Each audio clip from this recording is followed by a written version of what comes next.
A ver, ¿qué es la filosofía? Y no pensemos en un tema aburrido, académico, lleno de polvo. Mejor imaginemos una conversación fascinante, que lleva ya 2500 años, donde se discuten las preguntas más grandes de la vida. Vamos a meternos de lleno en esta increíble historia.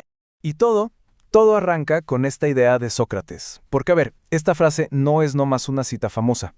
Es el motorcito que ha impulsado todo el pensamiento occidental. Desde aquí se define el tema central de nuestro recorrido, esa búsqueda humana constante por el conocimiento y por entendernos a nosotros mismos. Bueno, nuestro viaje empieza en la antigua Grecia, justo en un momento de quiebre, uno de verdad revolucionario. Antes de la filosofía, el mundo se explicaba con mitos, con historias de dioses. Pero de repente, un grupo de pensadores dio un giro radical. Empezaron a buscar explicaciones lógicas, naturales. Este fue, literal, el amanecer de la razón. Y esta fue la primera gran pregunta que lo cambió absolutamente todo. Por primera vez, en lugar de voltear al cielo a buscar respuestas divinas, estos pensadores, a los que llamamos presocráticos, observaron el mundo a su alrededor. Estaban buscando el arché, o sea, el principio, la sustancia fundamental de la que todo, absolutamente todo, está hecho. Fíjense nomás en la audacia de estas primeras ideas. Tales, por ejemplo, propuso que era el agua, por su capacidad de cambiar de estado. Heráclito eligió el fuego como símbolo de un universo que nunca está quieto, que siempre fluye. Parménides, por el contrario, dijo que el cambio es solo una ilusión, y Demócrito, que de verdad se adelantó a su tiempo por siglos, propuso que todo estaba hecho de átomos. Fue el primer intento de la humanidad por construir una visión del cosmos usando solo la razón. Poco después, la conversación cambió del cosmos al ser humano. Y aquí vemos un verdadero choque de titanes. Por un lado estaban los sofistas. Su lema era «el hombre es la medida de todas las cosas», o sea que la verdad es relativa a cada quien. Pero Sócrates se opuso de forma radical. Su famosa frase «solo sé que no sé nada» no era de humildad para nada. Era el punto de partida para cuestionarlo todo y buscar verdades universales sobre la justicia y la virtud, usando la razón como única herramienta. Y claro, esto nos lleva directo a los dos gigantes, los dos pilares del pensamiento occidental. Platón, que fue alumno de Sócrates, y Aristóteles, que fue alumno de Platón. Aquí se crea una división fundamental que va a sonar durante milenios. Platón, digamos, miraba hacia arriba, a un mundo de ideas perfectas y abstractas, que para él era la única realidad verdadera. Aristóteles, en cambio, tenía los pies bien puestos en la tierra y decía que el conocimiento viene de observar y estudiar el mundo material que nos rodea. Imaginen que, tras la muerte de Alejandro Magno, el mundo se vuelve un lugar bien inestable.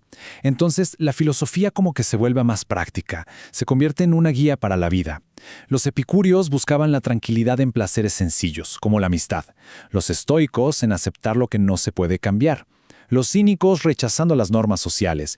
Y los escépticos, pues, suspendiendo el juicio para encontrar la calma. Y bueno, damos un salto en el tiempo y llegamos a la Edad Media. Aquí, el gran reto intelectual fue, de verdad monumental, ¿cómo se puede reconciliar la lógica de los filósofos griegos con la revelación de la fe? Se trató de crear una gran síntesis entre dos mundos. Y una de las figuras clave en este esfuerzo fue, sin duda, San Agustín. Su pensamiento se fue hacia el viaje interior. Él veía la historia como una lucha constante entre la ciudad de Dios y la ciudad del hombre. Y le dio una solución brillante al problema del mal, diciendo que el mal no es una cosa en sí, sino simplemente la ausencia del bien. Así que la pregunta que dominó todo el pensamiento de la época, en lo que se conoce como la escolástica, fue esta. ¿Se puede demostrar la existencia de Dios usando solo la razón, la misma que heredamos de los griegos? Y la respuesta más influyente vino de Santo Tomás de Aquino. Su método fue una genialidad. Agarró la lógica de Aristóteles y la aplicó a la teología cristiana.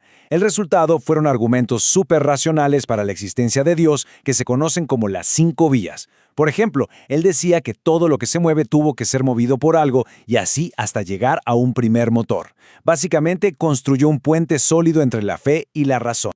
Ahora, con el Renacimiento y la Revolución Científica, entramos de lleno en la era moderna.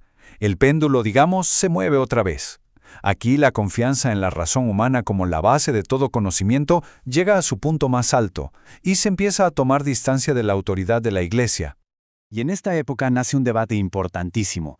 Por un lado estaban los racionalistas, como Descartes, que decían que la fuente del conocimiento es la razón, que ya nacemos con ciertas ideas. Y por el otro, los empiristas, como John Locke, que afirmaban que todo lo que sabemos viene de la experiencia, que al nacer nuestra mente es como una pizarra en blanco, una tabula rasa.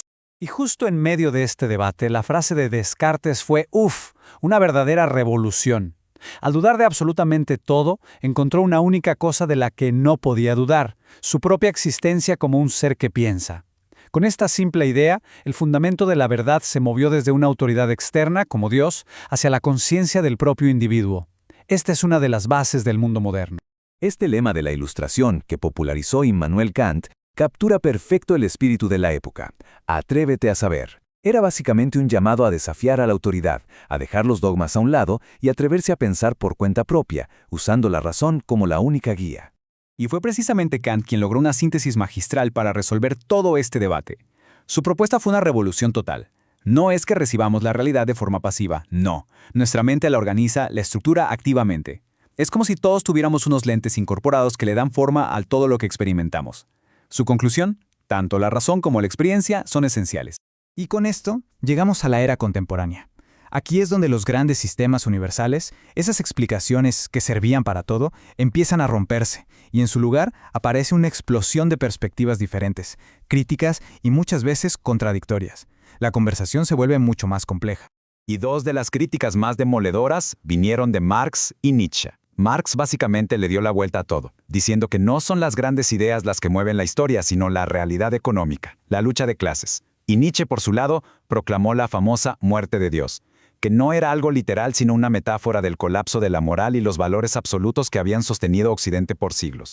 Y en este nuevo panorama aparece el existencialismo. Esta frase de Sartre lo resume todo. No llegamos a este mundo con un instructivo o un propósito ya definido. Primero existimos y ya luego, con nuestras decisiones, definimos quiénes somos. Estamos, como él decía, condenados a ser libres, para crear nuestro propio sentido.